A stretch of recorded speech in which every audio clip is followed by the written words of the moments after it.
유병헌 씨의 도피가 장기화되고 있습니다. 도피 지원의 총책으로 지목된 일명 신엄마와 유 씨의 친형은 어젯밤 구속됐습니다. 세월호 참사의 배상 책임을 묻기 위한 재산 동결도 속도를 내고 있습니다.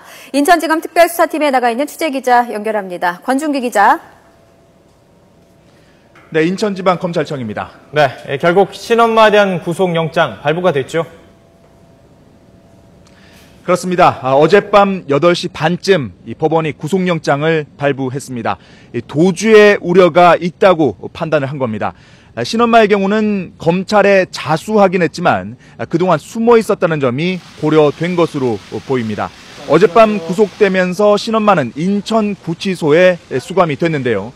기자들이 유병헌 씨를 가장 최근에 만난 게 언제냐, 또 유 씨의 장남 대균 씨와 함께 도피하고 있는 딸의 소재는 알고 있냐, 여러 질문을 쏟아냈지만 아무런 대답을 하지 않았습니다. 신엄마에게는 범인 도피 혐의와 부동산 실명제법 위반 혐의가 적용됐습니다. 검찰은 구원파의 자금줄을 쥐고 있는 신엄마가 유병헌 씨의 도피 자금을 댄 것으로 보고 강도 높은 조사를 벌이고 있습니다. 이로써 지금까지 구속된 유병헌 씨 도피 조력자는 7명으로 늘었고 유 씨 부자를 포함해 검거 대상자는 아직 9명이 더 남아있다고 경찰은 밝혔습니다. 네, 유병헌 씨의 형 병일 씨도 구속이 됐는데 유 씨 일가 가운데 구속된 건 처음 아닙니까? 그렇습니다. 앞서 이 유병헌 씨의 처남 권오균 트라이곤 코리아 대표가 구속되긴 했지만 유병헌 씨 일가가 구속된 건 이번이 처음입니다. 어젯밤 신엄마와 같은 시간에 구속영장이 발부됐습니다. 유병일 씨에게는 횡령 혐의와 부동산 실명제법 위반 혐의가 적용됐습니다. 세월호 선사인 청해진 해운에서 수년간 매달 250만 원의 고문료를 챙긴 것으로 알려졌습니다. 하지만 유병헌 씨 도주에 도움을 줬는지는 확인하지 못해 범인 은닉 도피 혐의는 적용되지 않았습니다. 신엄마도 그렇고 병일 씨도 그렇고 검찰이 신병을 확보하긴 했지만 유병헌 씨 도피의 핵심 단서를 쥐고 있는 인물들은 아니어서 유 씨 추적에는 큰 도움이 되지 않을 거란 전망도 나오고 있습니다.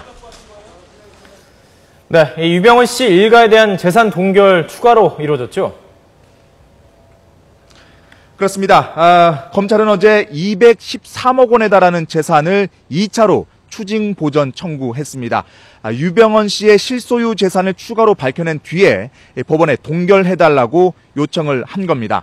가장 규모가 큰 재산은 안성 금수원 인근에 있는 아파트입니다. 유 씨 일가가 차명으로 갖고 있던 아파트 224채 200억 원에 달하는 재산을 찾아내서 동결을 시켰습니다. 강남에 있던 장남 대균 씨 소유의 부동산과 외제 승용차도 포함됐습니다. 하지만 아직은 갈 길이 멉니다. 재산 추징 보전이라는 건 범죄 금액만큼 재산을 동결하는 건데 유병헌 씨 일가의 횡령 배임 액수는 2,400억 원에 달합니다.